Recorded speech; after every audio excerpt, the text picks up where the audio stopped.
Today, I'm still like really struggling with the subject matter today. We've done this before, but not with this much intensity. This is going to be part two of our human trafficking series, and it stems from the world of porn. I don't know if some of you know it or not, but there are minors sex trafficked when it comes to pornography. And once again, I brought the backup. I want to just get right to it and start with a bit of a read from High Side Magazine, Subculture, Art, and Conflict. And the article is called Ghetto Gaggers, A Nation Can Rise No Higher Than Its Women. And words by Jamal Shabazz, image, we got that. I'm going to read this, just part of it, and then hopefully you understand the brevity of what is happening here, and we will go from here. One day, and I'm reading from the article now, I Googled negative terms for black women just to see what I'd find. One of the phrases was ghetto bitch. And to my surprise, a pornographic site called Ghetto Gaggers appeared. Out of curiosity, I went to the site, which flashed images of young black women, all apparently in their late teens and early 20s. On the homepage was a synopsis of Ghetto Gaggers videos, which featured middle-aged white men torturing the women through violence, sexual humiliation, and racial mockery. The men took great delight in explaining how they dragged hood rats. I clicked on the video. As it begins, the woman asks, "Why are you here?" Many say they want cash because their boyfriends were two broke-ass N-words, or because they needed money to support their children. Ghetto Gaggers allegedly pays $2,000. Some say they want to be porn stars, some are college students or unemployed, and some are even pregnant. They have names like Mecca, Ashante, Precious, Ebony, and Destiny. Maybe they are expecting to star in an erotic video, or maybe they think this is gag porn, in which a woman who signs a release form are humiliated and hurt to satisfy fantastic viewers, or viewers of fantasy. But it is hard to believe they expect the level of degradation that comes next, or resulting in the emotional trauma. I'll read one more paragraph and then we will begin. Some porn stars who repeatedly knew what they were in for have quit the industry after starring in Ghetto Gaggers. After we get through with them, they're going to have to see a psychiatrist for the rest of their life, one suitor boast. This is Mentorship Moments. This is Each One Teach One. We are the village. Let's get down to business. Let's talk about it. Sometimes you just gotta make it happen. Gonna make it happen. Gonna make it happen. Just make it happen. Just make it happen. Just make it happen. Guys, we're going to get right into the subject matter in just a second, and I'll have my lovely wife Eva read off some stats in a second.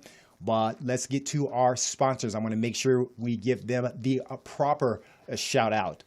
Shout out again to the Black Health Trust. The reason why I continue to shout their names out is because they give more information as far as Black health to our people, or just anybody in general, because we're all human, right? You know, but this is about us because sometimes we're limited in that information.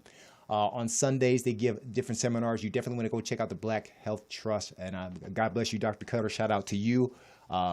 Hey, clients are coming in for her. You know, they were inspired by her episode.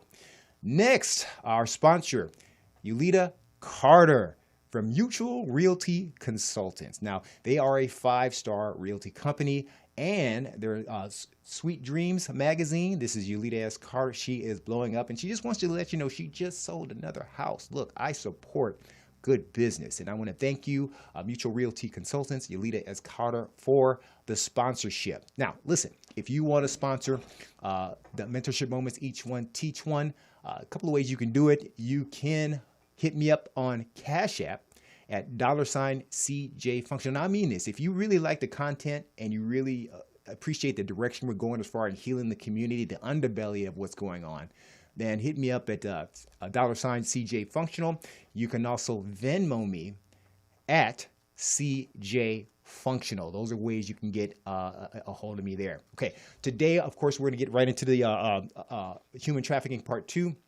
But shout outs real quick to Officer Dion Joseph. Officer Dion Joseph is not only my twin brother, I believe he is one of the top, within the top 5 biased top officers in the nation. He put out a very heartfelt, on his own Facebook post, asking LeBron James to sit down and have a face-to-face talk with no cameras, no media. That is honorable. So we're going to talk about this later. I'm going to need you guys' help in getting the message to King James. I'd love to talk about this later if we have time. And we're also going to speak about the Chauvin verdict that came through. I'll let you know right off the bat. I'm all for it. That man deserved what he got and then some. Cops don't like dirty cops, and CJ doesn't either. Okay. All right. We got to celebrate the good too. All right. Can't leave him hanging. It's a painful time right now. All right. Eva, I want to introduce my wife. Hello. Eva Nicole Con Joseph. Okay. All right. Yes. Hey, we're talking about, I know you read some of the content and you were just as disgusted as I was. Yes. I want to let our guests know that we are serious about our content. We're serious about digging in.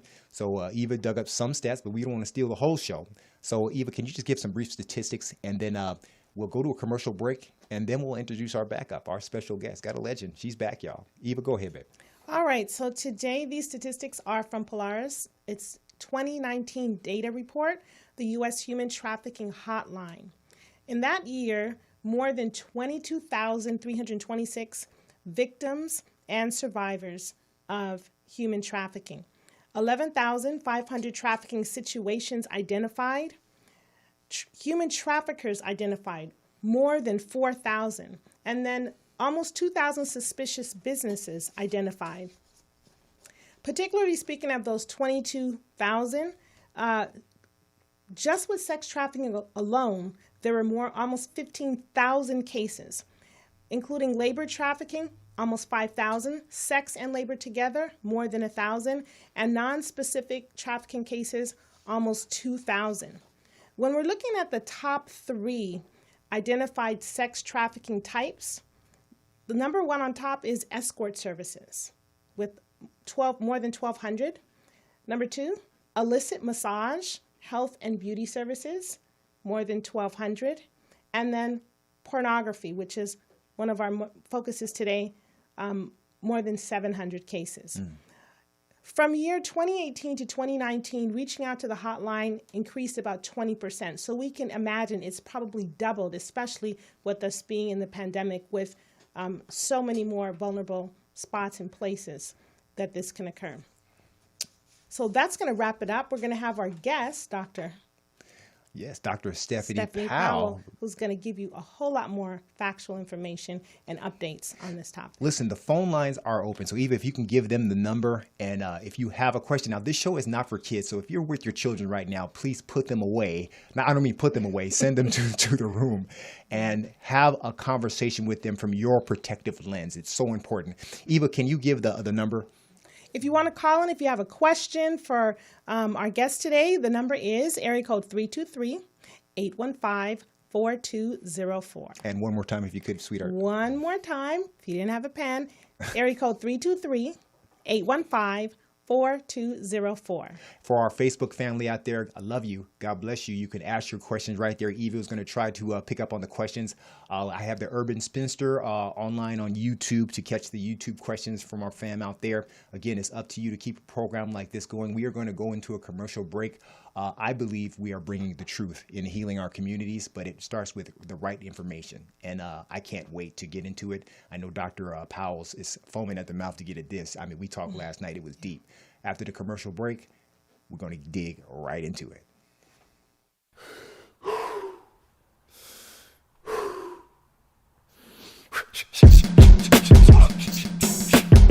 In life, we all have opponents to prepare for. But you don't have to be a fighting champion to defeat your current condition. You don't need to be the ultimate anything to tap out the stressors in life.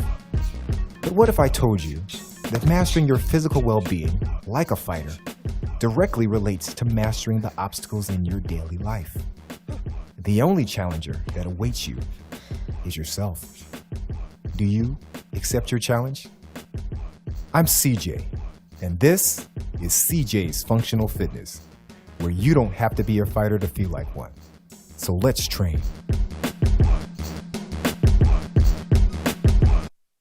I got to update the website. The website to CJ's Functional Fitness is www.cjffla.com. That's CJFF as in funky.com. Now we are going to get right into it. I'm so glad our guest came back. You know, she could have gone anywhere. She's been all over the country talking about her mission. She is a law enforcement legend who was doing God's work within law enforcement with the Los Angeles Police Department, and she continues to do God's work in the area of human sex trafficking. Now, part one, we talked about the basic concepts of trafficking from your children in high schools, but now I wanted to finish the subject on pornography. I'm going to read her biography, and then we're going to watch a little video, and then we're going to bring her on in. And I'll keep it brief because we had a lot of content. I'm dying to get our guests on here. All right, Dr. Stephanie Powell, retired from the Los Angeles Police Department as a sergeant in charge of a vice unit. Dr. Stephanie Powell's unique insight into the world of sexual exploitation and trafficking gained through her 30 years with the LAPD has made Dr. Powell an unparalleled choice to lead Journey Out, formerly known as Mary Magdalene Project. Journey Out assist victims of human trafficking in finding their way out of violence and abuse due to sexual exploitation or forced prostitution. Here's the big news. In 2020, she joined the National Center on Sexual Exploitation, the NCOSE, and we will give you guys that site today to empower you again as the Director of Law Enforcement Training and Survivor Services. She is also the law enforcement human trafficking consultant for the Selah Way Foundation. There's so much more. We'll talk about that later as we have time. Ladies and gentlemen, I want you to take a look at a little clip on one of her interviews, and then we will bring our champion for the people on in. Through the help of groups like Journey Out, she got safe housing, career guidance, and counseling. But her story highlights how easy it can be for a young woman, any young woman, to fall victim to a sex trafficker. So often people would say, well, that would never happen to me, or that would never happen to my daughter. So the average entry age for human trafficking is between the ages of 12 and 14 years old. Lieutenant Mark Evans of the LAPD makes it his business to know how these predators manipulate their victims as he chases them down in the streets. The reason they move from location to location is so that they can help prevent the girls from developing relationships, developing mentors, developing friendships that they could go to help them escape. He renames them. So your name could have... Man, that is deep. Courtesy of CNN from LA This Week. Make sure we give credit where credit is due. Ladies and gentlemen, without further ado, my adopted sister, my champion, our community champion, ladies and gentlemen, Dr. Stephanie Powell. Come on in, Dr. Powell. How you doing today? Are you on mute? Here I am. How are you? There you go. You're better at this Zoom thing than I am, so yeah, I would have found it like 20 minutes later. But I'm so glad that you're here with us again for part two. She wasn't playing around. She said she'd be back, and she is back. First of all, I want to thank you for coming out, providing our public with this incredible information. I'll remind you one more time, the phone number to call is 323-815 for your questions, 323-815-4204. Before we deep dive into some very special announcements, right? Is there any more you'd like to say about your bio, or are you ready to dive in? I'm ready to dive in. Okay. It's not about me. It's what we can give to the community. Boom. That's what I'm talking about, man. And you know what? And if we get done with our subject, I also want your opinion as a law enforcement officer with about the Chauvin verdict and other current events. But let's get to it. We are talking about pornography, and in fact, our main focus is on how minors are exposed. And there are some significant events that you're responsible for that we'll talk about, or your agency is responsible for, the NCOSC. But The last question I asked you on our last show was, I want to know, when it comes to porn and minors, how they recruit the performers. I mean, we talked a little bit, but I cut you off because I want you to talk to our fans right here, right now. Yeah, so all those things that you described in terms of what's going on in Pornhub, it's not just Pornhub, it's X videos and it's some other ones as well. They will purposely have someone go into the neighborhoods, and this is across the nation, into African American neighborhoods and approach women that might be on the street and will offer them anywhere from $2,000 to $5,000 to be part of a pornography shoot. So let's say someone says, "Okay, I'll do that," and they sign that release that you're talking about, and also they will fly them to wherever this shoot is going to be. What that person does not know is that they're going to be in a house that they're not allowed to go to and from.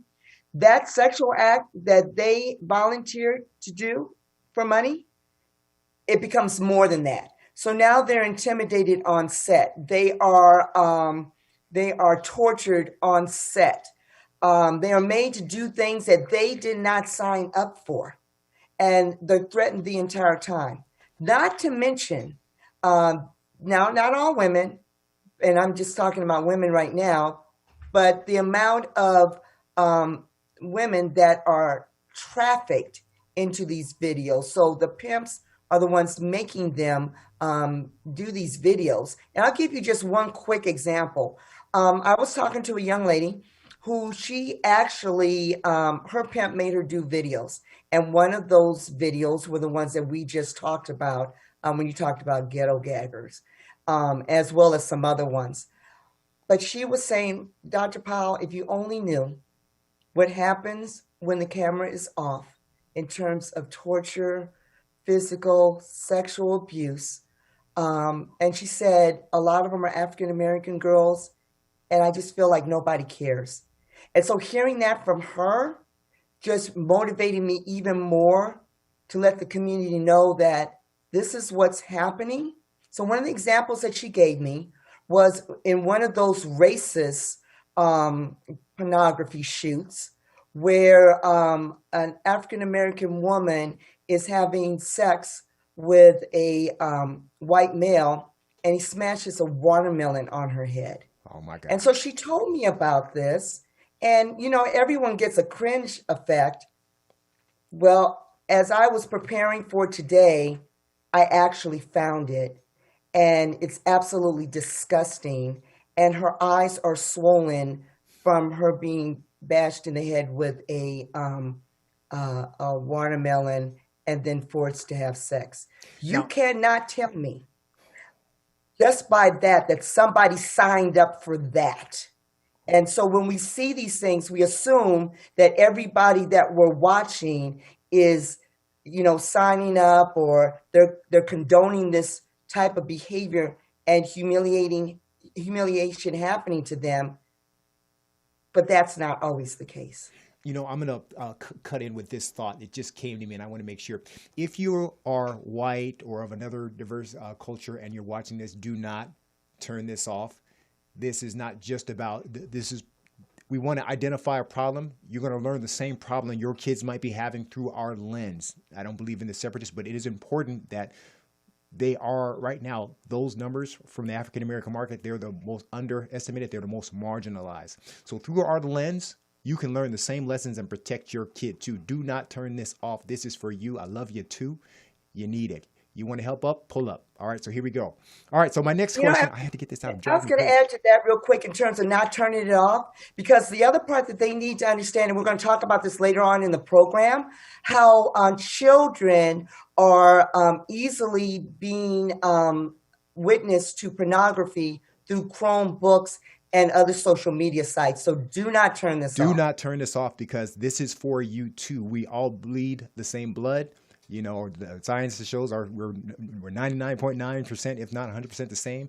But I need you to understand this is through our lens, and I'm trying to help those that really, really, really need help the most. Okay, so this could be yours too. Love y'all. Okay. All right. So, okay.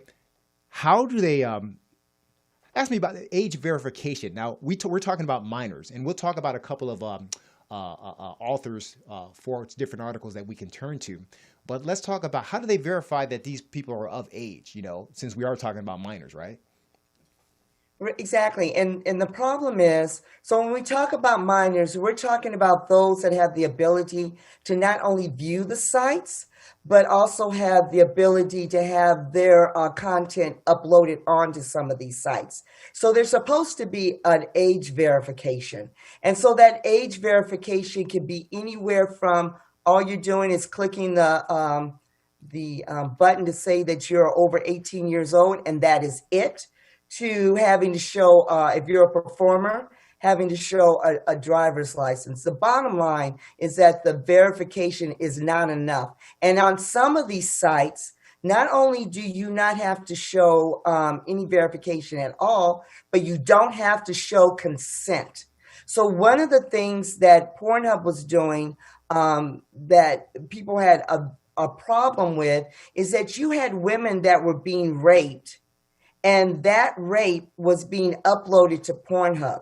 See, the understanding that Pornhub is like the YouTube of pornography. So anything can be uploaded to that. The problem is when that victim reached out to Pornhub and said, hey, I was raped, can you take that down? They would refuse to do so. And that's why the National Center on Sexual Exploitation is suing Pornhub. And I want to talk about those positive measures that you made, because this is cutting edge. What you did is really phenomenal. I feel, from what we've discussed, you've put a dent in that needs to be honored. So I want to talk about that. Now, what is OnlyFans and the and kids as young as 10 years old from social media sites? What is that about? So the only reason why I laugh is not because I think it's funny. I laugh because whenever I hear the word OnlyFans, it just sets my hair on fire. So first I'll tell you how OnlyFans basically works. So let's say you have a fan base on Twitter or Instagram. And let's say you were wanted to show pictures of yourself without any clothes on. You could push your fan base over to OnlyFans. And then people would pay for you to, do things, either to yourself or without any clothes on. And so there's a direct connection with you and your fan base, which, as you could see, can be inherently dangerous for minors as well as, adults as well. So it kind of flies under the radar. So let's say it was me, for instance. You could not just go to Stephanie Powell and find me on OnlyFans. You would have to get pushed over from my other social media sites. Now, what they're finding is happening. I just talked to a police officer from St. Louis just yesterday, and he works the child exploitation unit there. He told me that they are running into kids, average age 10 to 12 years old, who are self-exploiting on OnlyFans. So what they're doing is they're showing nude photos of themselves, and people are actually buying them through the internet to be able to watch this. Here's the problem, is that, remember I talked about the fact that your fans can talk to you. So now you become to go down this slippery slope of the more you do, the more money you make. And so now they're reaching out and will ask to meet them. Well, of course, when they meet them, they're doing unspeakable things. So you have that going on in terms of the self-exploitation and the risk factors that go along with that. You also have, again, women that are trafficked, that are doing things on OnlyFans. And yeah, do you have people that are adults that are doing this as well to make money? Absolutely. In fact, this was just a couple of weeks ago. Do you remember the girl that she was on Dr. Phil? She was doing that thing, See You Outside. Do you remember that? I don't know if you remember that or not. Oh, okay, yeah. The line, I'll catch you outside. Yep. I don't read it. Yeah. And so remember, she did a rap record, the whole bit. Okay.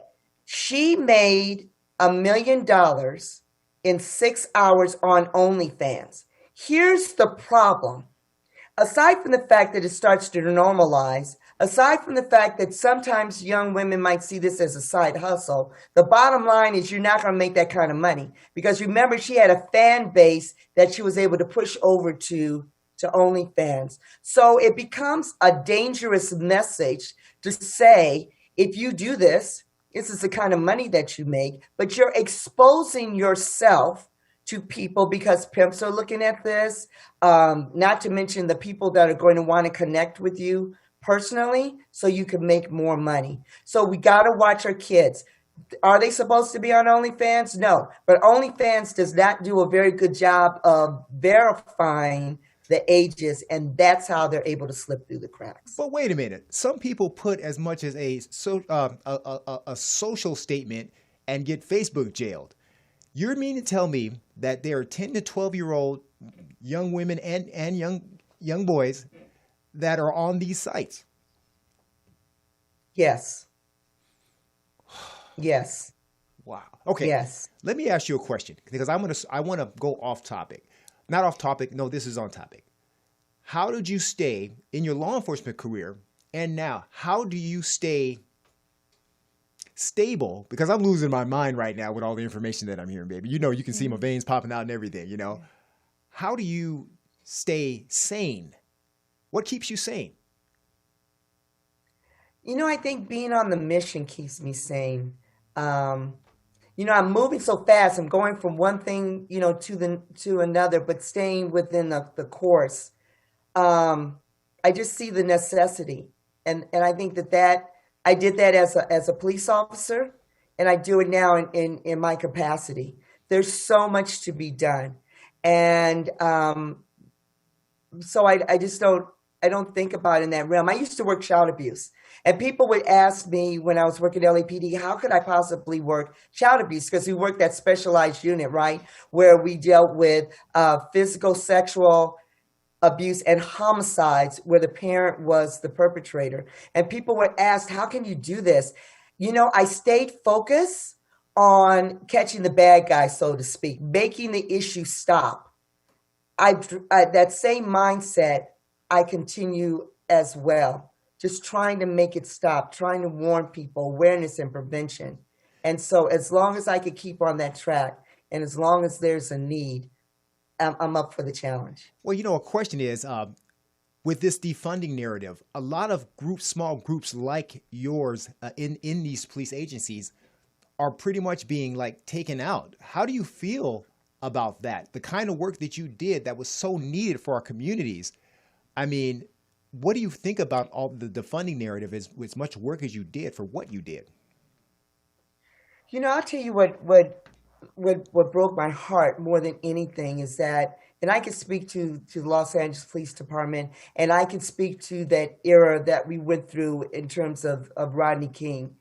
And I saw all of the work that, you know, officers were doing in terms of the community and gaining the trust of the community.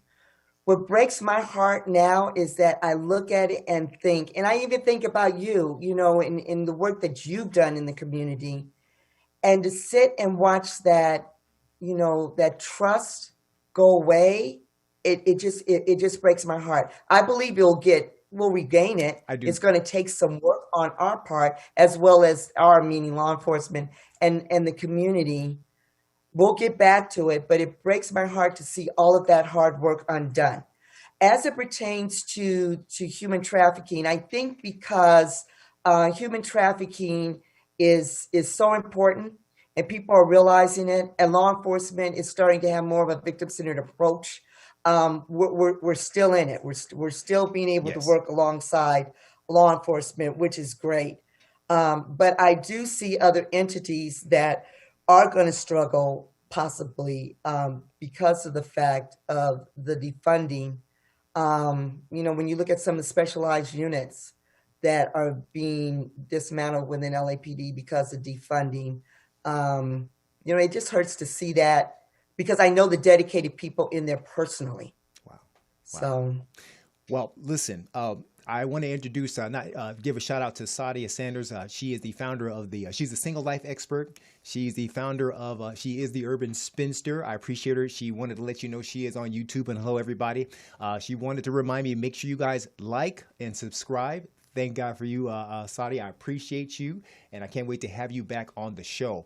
You know what? I'm going to ask a few more questions. We're going to turn it into a positive. Let's talk about some of your, no, actually, I want to talk about racialized porn, because that's pretty big. We're going to go to a commercial break, and we're going to come back, and let's see how racism seeps into even the porn industry.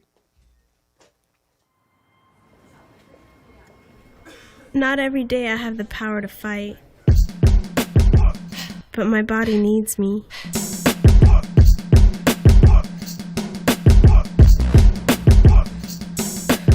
My opponent is high blood pressure.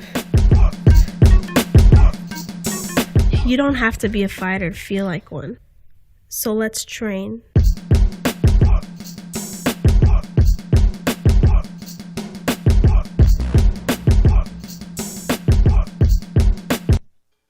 All right, quick shout outs to my family on Facebook who are watching. Carla Hawkins, Hunter Wolf. I just saw a friend her the other day. God bless you. Donna Wheeler. Awesome. What's up? Again, if you guys want to call in with questions on how to protect your children, because this is serious, 323-815-4204. And my family on YouTube, same thing. Feel free to call in. This is free information. I'm trying to ask the right questions, all the questions that you guys want to ask, because it's all about you and your family. It's not even about us, man. We are just the messengers. And God bless Dr. Powell for stepping in and being a messenger. Hey, Pornhub is under the umbrella of another name. Can you go into that? I mean, because since we're talking about minors, and who else is doing damage? I mean, what is the umbrella under? So MindGeek is the bigger company, and under MindGeek that's where you'll find Pornhub. But X Videos is even worse.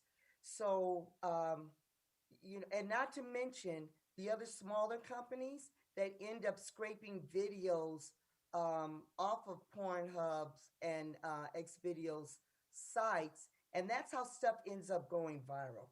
And hopefully we'll get a chance to talk about those lawsuits against Twitter and some of the others, because it's an example of what happens as a result of these porn sites. Oh, you don't have to worry about it. We're about to go into it right now. Hey, check this out. I want you to explain.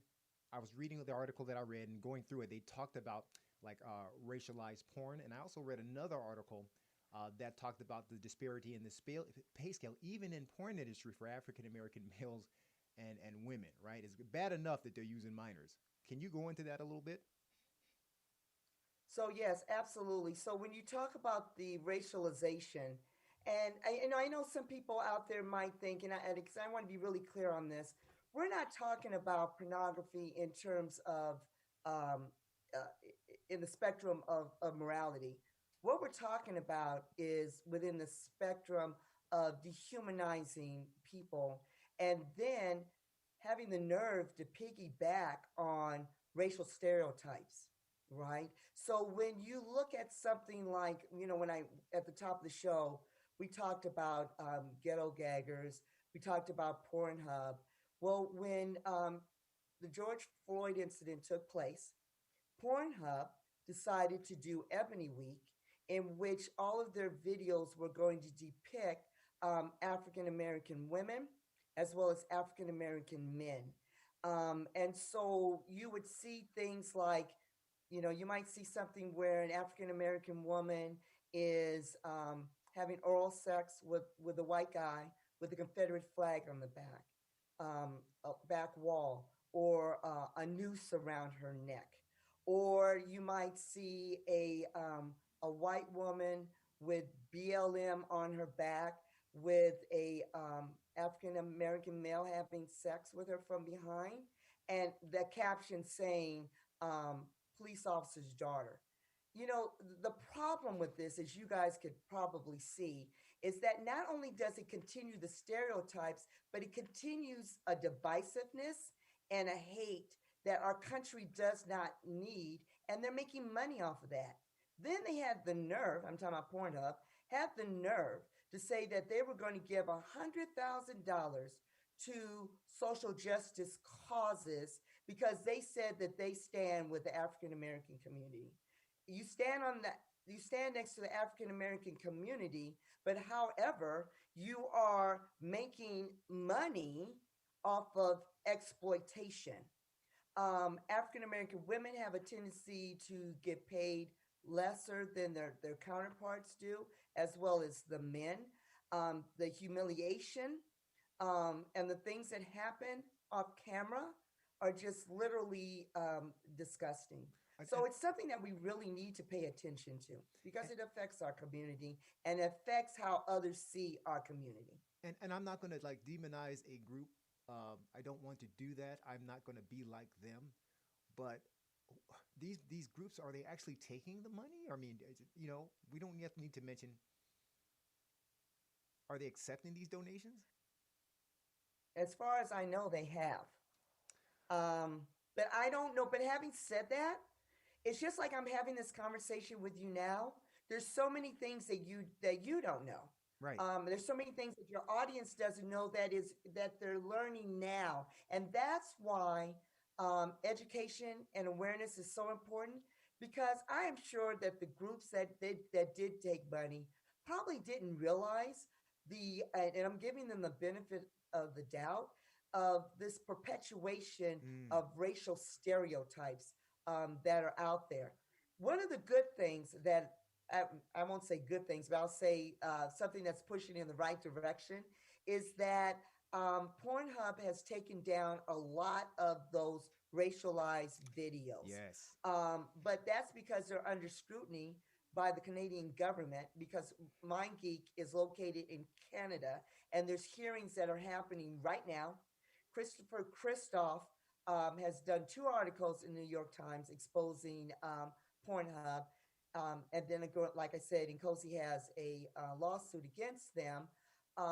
There's a lot of heat on them. And so they're taking a lot of their content down. And so for some people that you know that might have been a victim of this, you know, they are now when people call and say, hey, that was my rape video that you put up, they're taking them down. The other thing that's pretty good is that as of April, MasterCard has put their banks on notice that are doing business with these adult porn sites, saying to them that you must come up with some way to have a viable way of verifying age, beautiful, as well as the consent of all depicted material.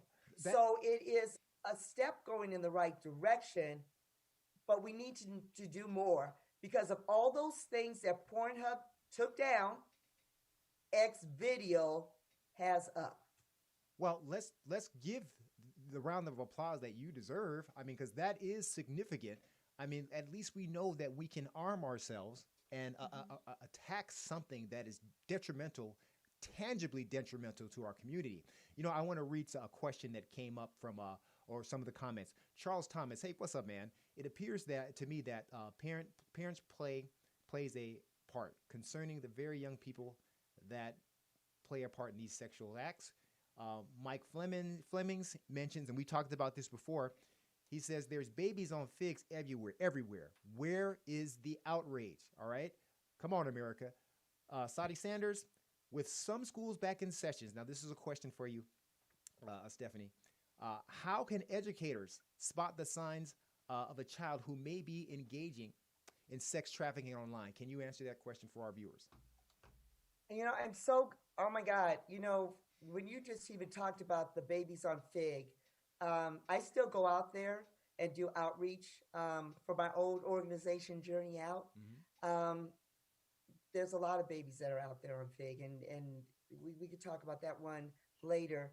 As it pertains to the parents, I implore parents to please, please, please make sure that all those parental controls are on your kids' computers. Yes. I can't begin to tell you. It's not just flipping one switch. You've got to go in the settings and go through all of them and turn them all off because predators are able to reach your children right through their computer.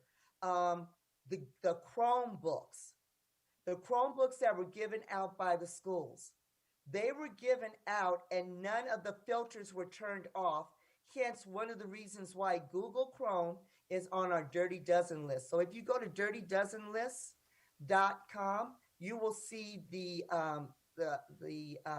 corporate advocacy in which we go after corporations that directly or indirectly attribute to all these things that I am talking about, because Google needs to be giving out these Chromebooks to these kids with all those things already set. Because I'll give you a very quick example. So someone was telling me about their fourth grader, and the fourth grader was doing a paper on slavery. So they went to Google and they Googled bondage. Well, you know what started popping up? And then you know when that stuff pops up with the algorithms, guess what happens? Now you start getting the pop-ups. And that's what leads our kids sometimes to pornography. And they're finding that kids as young as 12 and 12 years old are getting hooked on porn. And we've just described some of the things that are out there. There was a particular situation that did involve a school where the parents were saying, hey, listen, I noticed that my kid has started looking at porn. You know, I turn off the stuff, but they're able to turn it back on. They're even watching it at school. The school basically said, I can't do anything about it. Yeah, you can. Because what was happening too is this kid who had learning disabilities, people were reaching out, pedophiles were reaching out to this kid. And so there's been an uptick of that as well in terms of pedophiles reaching out to kids because so many kids are on the internet. And so to school officials, what I say to you is to make sure that when your students are have access to the internet, to make sure that all of those settings are set, that they're unable to be able to access those things. As it pertains to human trafficking, some of your red flags, you're going to see a child that might have been doing very well in school that might start acting out. Because believe it or not, you have kids that are being trafficked that are still showing up to school. So you may see a difference in their behavior. You may see them missing school. You might see them acting out not only aggressively, you might also see them being very quiet and timid where they weren't before. Or you might see them acting out sexually and which are talking about sexual things or overhearing that you didn't see before. Pay attention. You know, sometimes we will blow off things being adults because we really don't want to know the truth and we go like, no, that couldn't be happening. Yeah, it could be. Talk to your kids because you would be amazed. One last thing that I really want to tell you guys about. There was this is just a couple of weeks ago I found this out. There was a challenge on TikTok called the Silhouette Challenge. And what it was that kids were doing their best silhouette. Well, as we know, the best way to do a silhouette is with no clothes on. But they felt comfortable with it because it was a red screen, like a film. Yeah. So you really couldn't really see their faces when they were doing it. So they felt comfortable with it. Well, guess what? Google, if people were Googling where there's a how to take that red filter off. So unbeknownst to these kids, they didn't have any clothes on. They felt safe because there was this red filter. However, adults were able to take it down. Guess what? Put it up on some of the porn sites. It goes viral. Well, and you know what? And these kids are simply copying what these adults are doing with this resking, because that's a TikTok, that's a trend. So be careful of what you're doing as a parent. If you're trying to get your sexy on, your daughter or son might be watching it and trying to utilize that example. Next thing you know, they very well could be on a porn site. Eva, I want to throw something at you since you are a health educator. Yes. You know, you have been a teacher for 23, 24 years. I know that because that's just been about how long we've been married. See? Yes. Yeah. How do you feel empowered, or do you feel that other teachers can be empowered with this information? Absolutely. And actually, human sex trafficking has become part of the health education curriculum. Training is ongoing for teachers to learn about it, health teachers specifically, to go ahead and pass that information on to our kids. So we are being proactive with it in our curriculum in high school. I'm so glad to hear that. Shouts out to my cousin Trina, who's also a teacher. Her and my wife, they talk all the time, and I know they're going to be discussing this, you know. And Trina, she's a bad girl. She will kick your butt if she catches you doing wrong. I'm just playing. In love. Anyway, I remember days when we were kids. But hey, moving forward, I want to throw a couple of references your way. I want you to look up the editor Nicholas Kristoff and Carolyn West. And Stephanie, what can you tell me about those names and when it comes to sex trafficking? You know, I made them say I called him. I think I called him. You call him Chris. Nicholas Chris. So Dr. Carolyn West is the national expert on pornography and racism. She is a professor out of Washington State. All you have to do is Google her, and all of her stuff will come up. I also encourage you to look at Kristoff. He has done 2 fabulous pieces that have put Pornhub on the map. And as a result of that, that's where MasterCard said, okay, enough is enough. Because he also has talked to survivors who were minors that have been harmed by this. One of the survivors is out of Bakersfield, who was a minor who she had a boyfriend, who the boyfriend asked her to send pictures of her nude. She does because she's trusting, because she feels it's her boyfriend. Those got uploaded to Pornhub. It went viral. As a result of that, of course, she becomes bullied in school. And so something, you know, that simple. We hope that as children, as adults, we teach our kids to do the right thing, but we all know, because we were all kids, we'll push those envelopes. And we're in a world right now where things that you may not have thought about doing, but now have become normalized. Yeah. And this is not to pick on rap music, because I listen to rap music, but when you listen to rap music, it has all the elements of human trafficking in terms of the street talk and how to the language that they use. So it becomes normalized.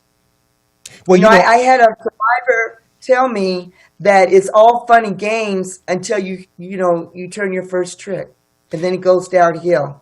And you're in, and what do you do? Well, you know, when even and I were coming up, yeah, we had cussing in raps, but rappers literally told a poet. It was like poetry about life. If you were on the East Coast, you were talking about your East Coast life, but there was some joy, some ray of sunshine. But it almost like now with the music that we have now, not trying to sound like an old man, it's like they're writing a recipe for getting into the game, you know. And I really feel like. I just feel like there's this energy that really doesn't want to see underprivileged or people of color succeed, and this is one of the ways we can keep them trapped. I want to give the information to your website from the NCOCSE. Go to www.endsexualexploitation.org. It is one of the most informative. It's a lot of information, a lot of avenues you can go to as a parent, a lot of numbers to access.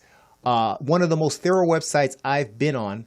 It's up on the screen, www.endsexualexploitation.org. Very proud of you, Dr. Powell, for them seeing your work and then bringing you onto the team and bringing this insight to our audience. Now, we're going to go to a commercial break. You know, as you all know, CJ has a book out, right? It is called Navigating Through the Valleys of Success, a perspective in the thick of it, and a perspective in perseverance. That's the OG version.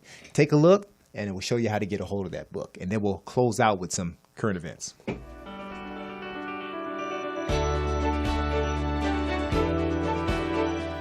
I tried to be secular about this book, but I can't. Something's working within me.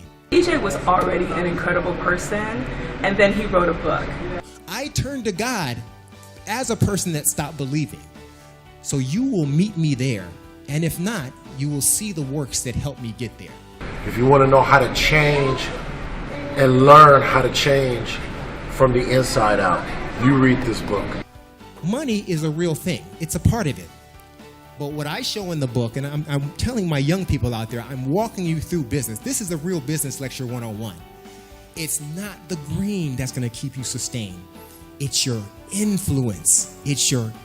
How well do you impart influence and love in people? How do I make you rich by a conversation we've had? It's going to help you no matter what situation, no matter what trials or tribulations you're going through.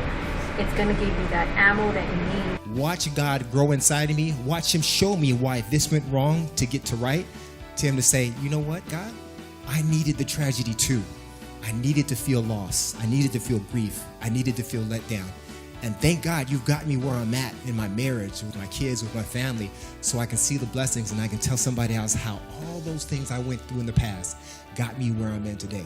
You can get through anything if you just keep the faith and walk through that valley and don't give up. Don't turn back. Don't look back. Just keep looking forward. And the goal is right there. You just have to keep pushing forward. Keep your brains in your head. Keep your heart in your chest. And keep your pee-pee in your pants. And that's it. That's great advice.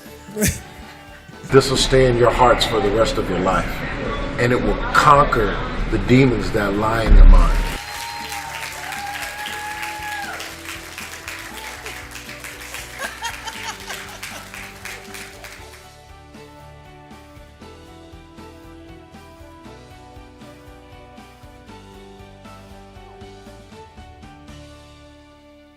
Here it is right here, guys.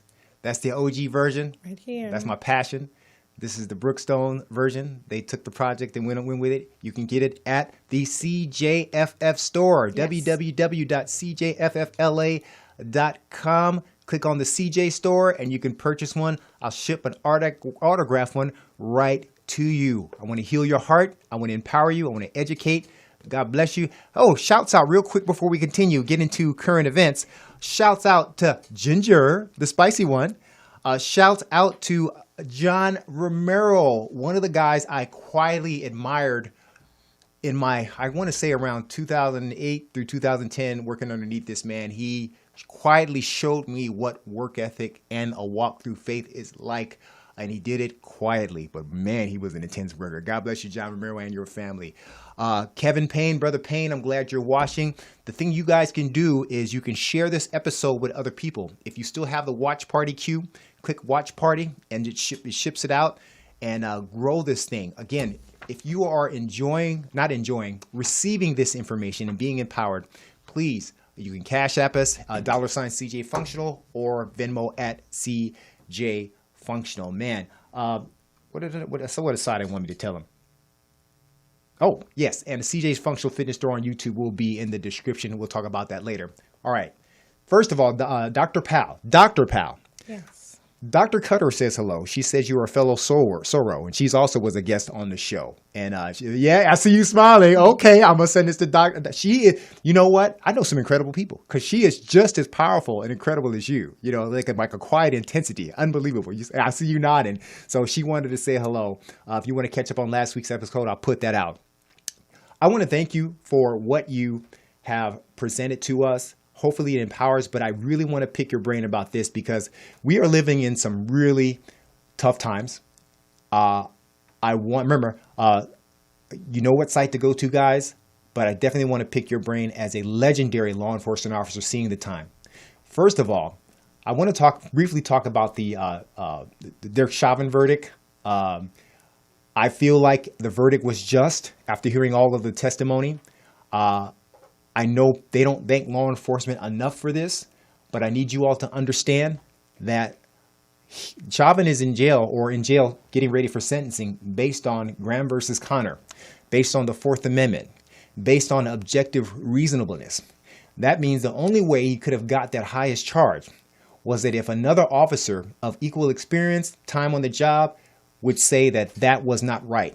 And there were officers, chiefs of police, and officers from other agencies that testified. I want to give a shout out to Jody Steiger, who gave an excellent testimony during the Chauvin trial. You know, I appreciate what he did. Maybe he took a risk, maybe he didn't, but it needed to be done. And I think that's what the public demands of us. So I need us to come to the center and rethink what the totality of law enforcement is like. There are good people that hate dirty cops. But it's not about me. I'm going to talk about Dr. Stephanie Powell's viewpoint on the current situation. How do you feel about the verdict? I felt that the verdict was just. I really do believe we need to, I call it reimagine law enforcement. I don't think it has to be done by defunding, because I believe that hurts the community as well as the departments as well. But we can reimagine this thing. I think there's hope. I just believe that there's hope. I think that we could do it. I think we're moving. This is 2021. We're not doing policing anywhere like we were when I came on in 1983. Thank God. Yeah. So we made those changes. We just need to reimagine and have empathy. Have empathy for each other. Yes. You got to have empathy for each other. There are officers out there, and there's officers' families that hurt when they hear hurtful things or they see hurtful things on TV. I just ask that you keep the families in your prayers as well as those good officers that will lay their lives down for you. And when we say good officers, I don't want to separate it. That's like 95, 90, whatever, 99%. And just like any profession, there are bad apples in every profession. But I do understand. I take high sensitivity that we law enforcement have an oath. We took an oath and we have the ability to take life. I get that. But we need to come to the center and begin having dialogue. Now, my challenge is to our law enforcement too. Be open. I know it's tough right now. You know, you went to that knee. You've had conversations and you still get rocks and bottles thrown at you. You know, people don't understand the law. We can't hide in our silo and just sit there and not talk to the media when they come and want questions from us. Because if not, they will get it from the other side and put that out there first because it's newstainment, it's entertainment. Okay? I don't want to be entertained first. I want the facts first. There will be other incidents that we'll be talking about. Currently, we're hearing out one in North Carolina. We'll discuss that at another time, whatever, as time progresses. But guys, take the time out to give it a few days to make sure all the evidence comes in. Some of you all get mad at us for not having an opinion because we wait until we get enough before we make an assessment. George Floyd's situation was easy. That was horrible. So I just want to make sure you all know that all of the officers that I stand next to stand behind the decision, whatever degree they knew it was wrong. I was standing right next to some that went to tears when they saw what had happened. We just need to come to the table and talk. And I want to acknowledge, again, Officer Deon Joseph in his quest to have a sit-down, a non-media, non-eventful meeting with LeBron James. Mr. James, you have a platform. You're not a politician, but your words mean something. And again, same thing I challenge with all citizens. Take the time out to research, takes the time out to breathe. Go talk to law enforcement officers that you trust. We're coaches, we're family members, we're mothers and fathers, and I'm giving myself away. And I want to make sure that I'm from the community, and I got here to make a difference. Appreciate those that are there to make a difference. So, Dr. Powell, is there anything else as we get close to closing that you want to say as words of encouragement, words to empower our parents out there, words to empower our kids as we get out there? Can you give us just a brief summary? And just very quickly, I want to let everyone know that the National Center on Sexual Exploitation has a law center. And in that law center, we have class action lawsuits against Twitter, Pornhub, Snapchat. The Twitter lawsuit basically deals with a young man who thought he was talking to someone his age. He was 12, 13 years old.